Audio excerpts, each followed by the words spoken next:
A crucificação de Cristo, a sua morte e posterior ressurreição são um momento crucial da religião cristã, da fé cristã. Um momento que é particularmente evocado na Páscoa. A Páscoa judaica, que por isso se torna também no momento alto do calendário cristão. A Páscoa cristã. E por isso também a representação de Cristo crucificado, desde épocas muito antigas, que se tornou num dos principais ícones da fé católica. São muitas e antigas as representações de Cristo crucificado. Neste caso, estamos perante um Cristo que fazia parte de um padrão para o qual há referências documentais, pelo menos desde o século XVII. O Senhor do padrão da formiga. E da formiga porquê? Porque nos encontramos no templo, na capela da aldeia da formiga. Mas onde fica, afinal, essa aldeia?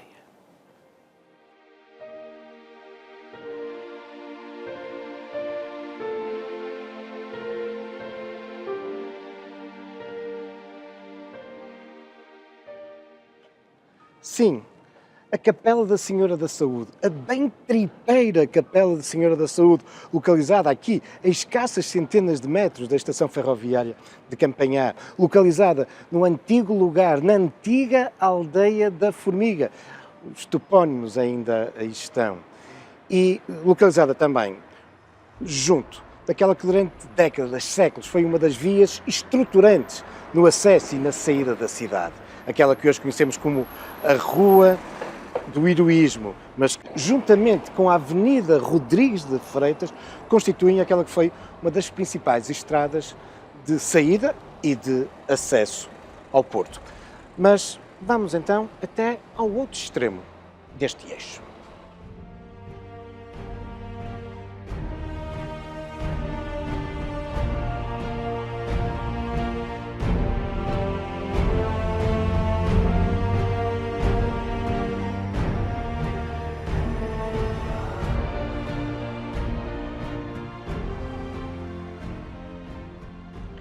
Durante séculos, quem saía do Porto em direção a Nascente, em direção a Valongo, a Vila Real, a Trás-os-Montes, faziam através das portas que se abriam na velha muralha medieval, voltadas para aquilo que nós hoje conhecemos como a Praça da Batalha. A partir da Batalha, avançávamos até aqui, até São Lázaro. E aqui abriam-se duas estradas, duas opções.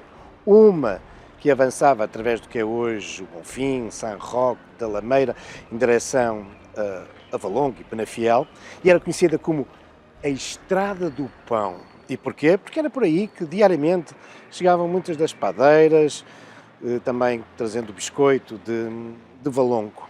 E depois, uma outra estrada, que saía aqui de São Lázaro, era a chamada Estrada de Campanhã, que hoje segue através da Avenida Rodrigues de Freitas e Rua do Heroísmo em direção a Campanhã. Dois eixos estruturantes e que, como não podia deixar de ser, tinham profundas marcas de cristianização. Igrejas, capelas, alminhas, cruzeiros, para alimentar a devoção e também para lembrar quem fazia estas viagens nestas estradas, para ir rezando pela salvação das almas que se encontravam no purgatório.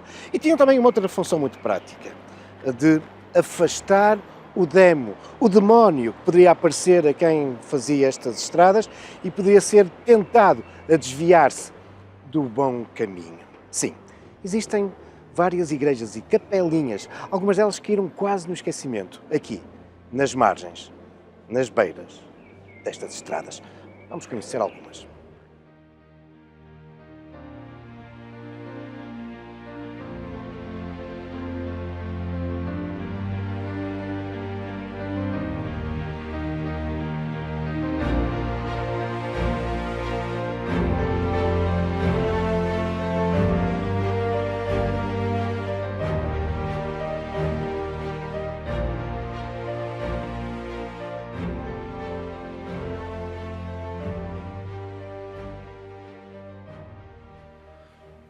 Ainda em São Lázaro, no início desta estrada que nos vai conduzir até Campanhã e depois a Gondomar, encontramos uma pequena igreja.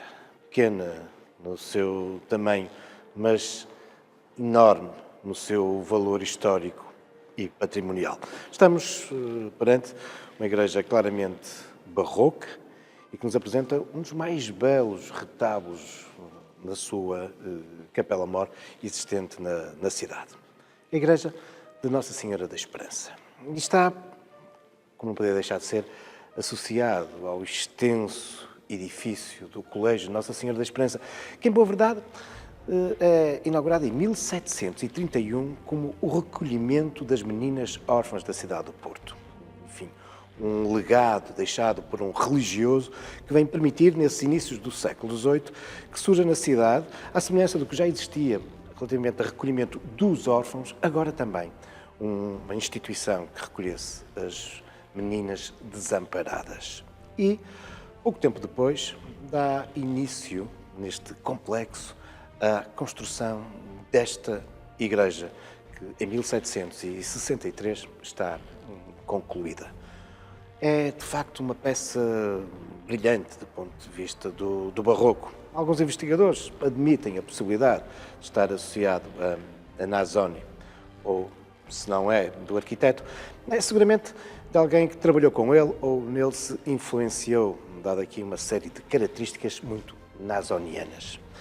Ora, esta igreja surge num local onde havia já uma tradição sacra. Sabemos, com efeito, que nesta área, nos subúrbios da cidade, ainda hoje temos aqui ao lado o beco do Arrabalde, o que nos diz bem de como nos encontrávamos do lado de fora das muralhas da cidade, durante muito tempo, um sítio algo isolado. Ora, era para aqui que eram enviados os lazarentos, isto é, aqueles que tinham contraído lepre e que se apegavam para os proteger a São Lázaro. Ora, é exatamente nesta área que se vai desenvolver uma instituição tutelada pela Misericórdia do Porto que abrigava e procurava cuidar dos lazarentos. E é por isso que esta zona, fruto dessa instituição, cujo padroeiro era São Lázaro, começará a ser conhecida como São Lázaro. Aliás, sintomaticamente, esta igreja tem também no altar uma bela e antiga imagem de São Lázaro e está também na base da festa que chega até aos nossos dias, dedicado a este santo protetor dos leprosos.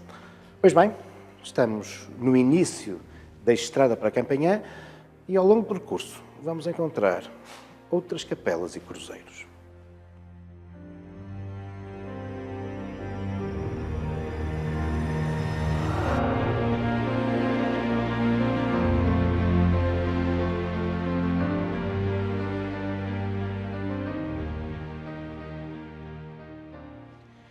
E regressamos à Capela Nossa Senhora da Saúde, na Rua do Heroísmo, na antiga aldeia da Formiga.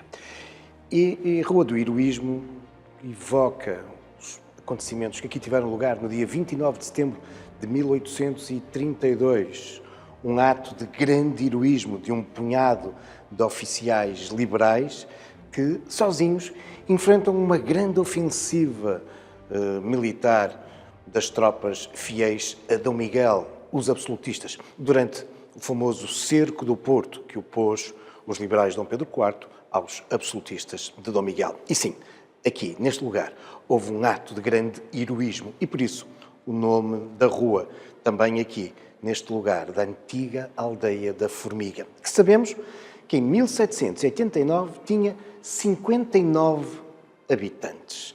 Mas este lugar ia já denotando um grande crescimento e também uma certa reunião desta comunidade em torno do padrão que aqui existia.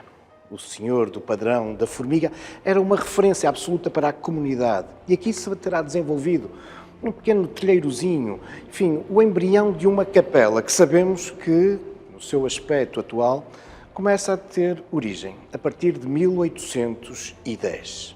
a dinâmica, o crescimento demográfico desta zona, faz com que mesmo nos anos seguintes essa pequena capela seja já referida como tendo grande dificuldade em abrigar toda a população da zona. E é exatamente nesse século XIX que este templo, que abrigava e continua a abrigar até hoje o Cristo desse padrão, desse antiquíssimo padrão do século XVII, mas a partir do século XIX a capela começa a ter aqui também uma outra forte devoção, a Nossa Senhora de Saúde, que por isso acabará por ser, como vimos há pouco, no exterior e também aqui em lugar de destaque dessa representação mariana, acabará por se tornar na principal padroeira desta capela.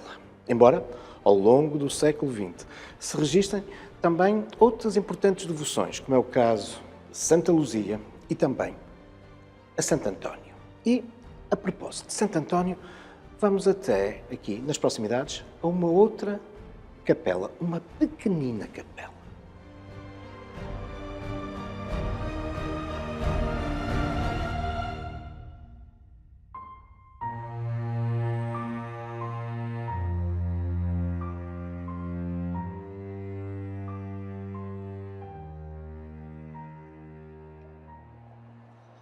Deixamos a estrada para Campanhã e estamos agora nessa outra estrada que saía de São Lázaro, a Estrada do Pão, em boa verdade a mais importante estrada que rumava para Trás-os-Montes. E logo no início da estrada ela é dominada por este grande santuário, o do Bonfim. Um santuário que resulta também ele de um cruzeiro muito mais antigo que aqui existia já no século XVIII, meados do século XVIII, dedicado ao Senhor de Bonfim. O santuário, tal qual o conhecemos nos nossos dias, resulta em grande parte das profundas transformações, monumentalização que foi feita de uma igreja, de um templo mais modesto que, entretanto, tinha surgido e que, no final do século XIX e início do século XX, dá origem a esta grande igreja do Senhor do Bonfim e da Boa Morte. No entanto, nesta relação com a estrada, não posso deixar de chamar a vossa atenção para uma pequenina capela, em boa verdade é quase que umas alminhas de grande dimensão, que nós encontramos na base do santuário. Passa muito despercebida a quem aqui percorre esta área da cidade de um modo veloz, e aí estão a passar os autocarros que tanto caracterizam aqui a zona do Bonfim. E sim, temos aqui uma pequenina capela, Capela de Santo Antoninho da Estrada. E o próprio topónimo diz-nos tudo da relação desta capelinha com a estrada que passava aqui mesmo ao lado. É uma estrutura que foi erguida nas últimas décadas do século XIX pelo Sr. António Pinto Bem, era um funcionário superior da Companhia de Caminho de Ferro do Douro e Minho, um devoto de Santo António. Mas havia muitos outros devotos a Santo António, porque a capelinha vai ter um grande sucesso até aos dias de hoje. E sabemos bem de como nos finais do século XIX e ainda nos inícios do século XX, daqui saía uma concorrida procissão no andor com a imagem de Santo António que percorria esta área da cidade. Bom, mas vamos prosseguir. A Estrada do Pão.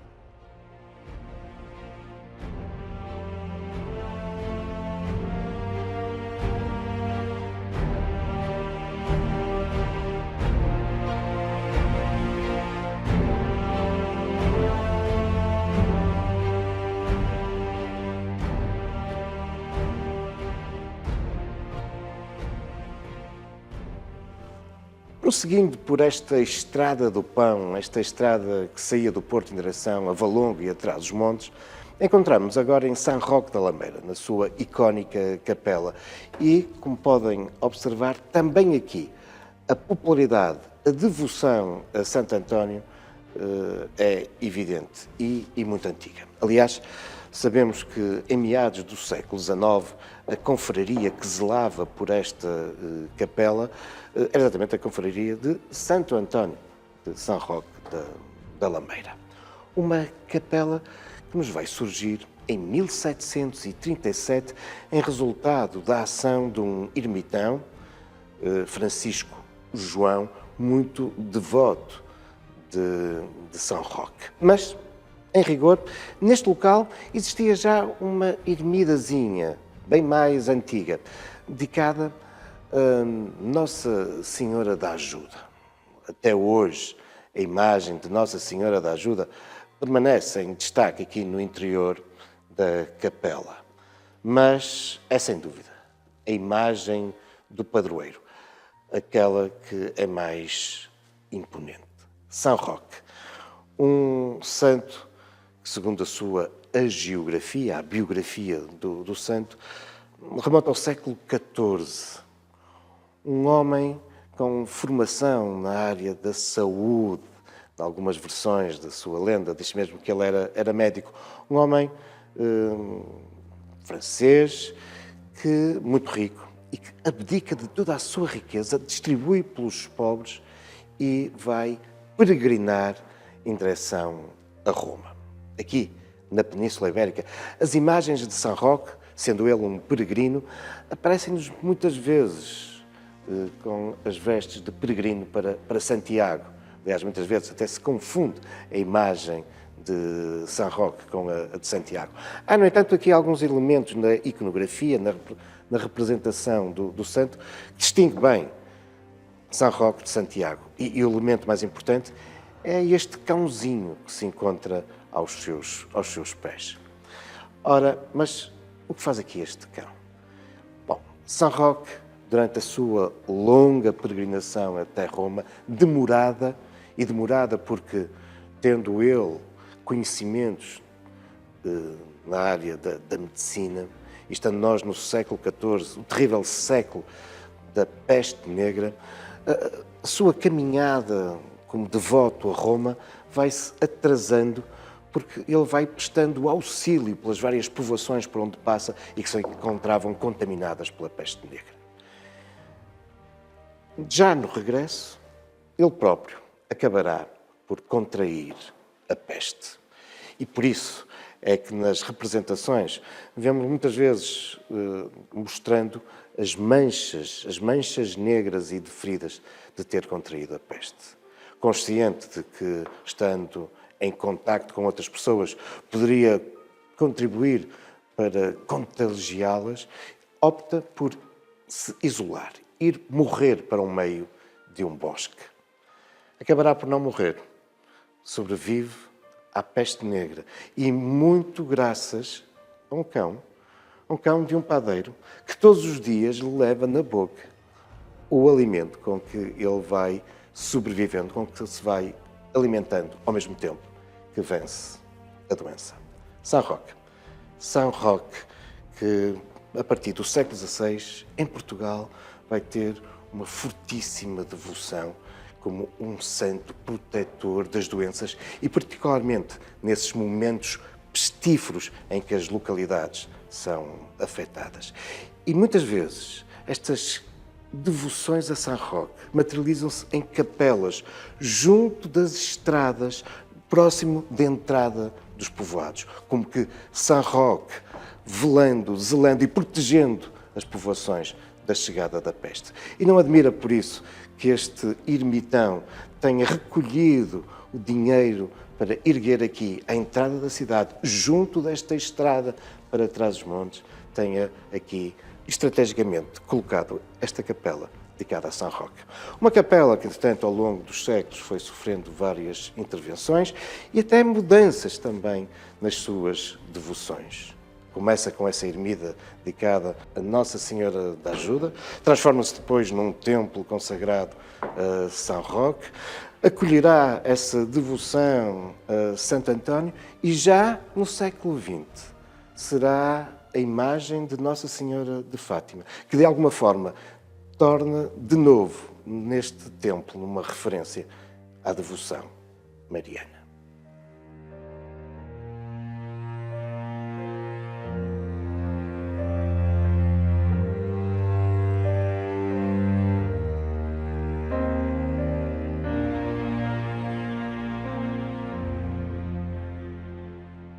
Esta devoção e esta capela a São Roque acabaram por dar a designação desta área da cidade, São Roque da Lameira. a própria estrada neste seu segmento. Essa antiquíssima estrada é hoje a rua de São Roque da Lameira. São Roque, já percebemos porquê, mas qual a origem da Lameira? Bom, tem tudo a ver com o facto de nos encontrarmos junto de terrenos lamacentos.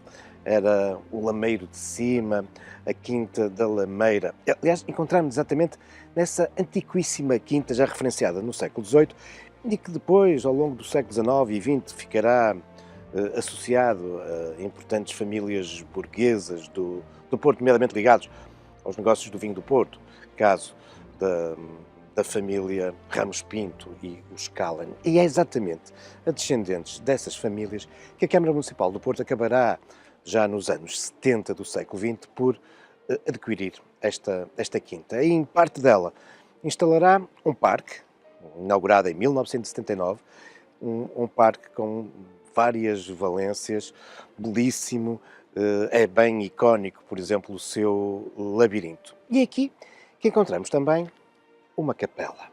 Mas esta capela não é original desta quinta. Com efeito, como podemos ler em muitos sítios, esta capela foi aqui remontada pela Câmara Municipal. Uma capela de aspecto barroco, de origem do século XVIII, e que se encontrava originalmente no Largo Ator Dias, ali mesmo junto à velha muralha fernandina da cidade. Foi desmontada e aqui remontada, nessa década de 70 do século XX. Contudo, se olharmos para velhas fotografias dessa capela que existia no Largo Ator Dias, podemos facilmente perceber que, afinal, essa capela não é esta. Mas, afinal, então, que capela é esta? Bom, isso são já outros factos, também algumas lendas, futuros caminhos da história.